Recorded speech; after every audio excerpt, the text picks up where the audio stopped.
কেটে দিলিস না গেল লাইনটা। আমার প্রবলেম না এটা না যে তুই তোর হাজবেন্ডের সাথে থাকিস, আমার প্রবলেম না এটাও না যে তোর হাজবেন্ড তোকে টাচ করে, আমার প্রবলেম এটাও না যে আমি তখন ফোনের লাইনে ছিলাম, আমার ভালোবাসার মানুষটা ইচ্ছার বিরুদ্ধে যা যা করতেছি এটা আমি নিতে পারতেছি না।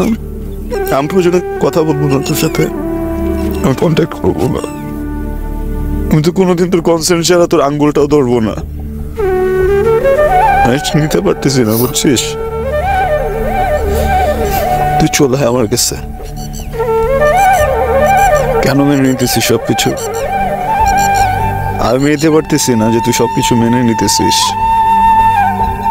আমি তোকে অনেক সুন্দর একটা জায়গায় নিয়ে যাবো, আমরা অনেক ভালো থাকবো, আমি আমার যত যত যত বদ অভ্যাস আছে আমি সব ছেড়ে দিব, যা আর কোনোদিন কিছু করবো না, আমি খুব যত্নে রাখবো, তোকে অনেক আদর করবো অনেক। এই চলে আয় না চললাম প্লিজ। আমি আরেকজন কবুল বলছি, কবুল বলে তার লিগ্যাল ওয়াইফ। এখন আমি সবকিছু বললেই হয়ে যায় না মেঘ, তুই যখন যেটা চাইবি তখন সেটাই হবে,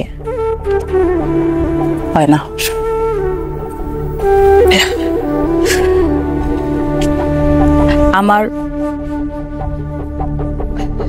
আমার সাথে আজকের পর থেকে তুই কখনো খবরদার আর কোনো যোগাযোগ করবি না, কল করবি না, ইনফ্যাক্ট তোর চেহারা আমি দেখতে চাই না।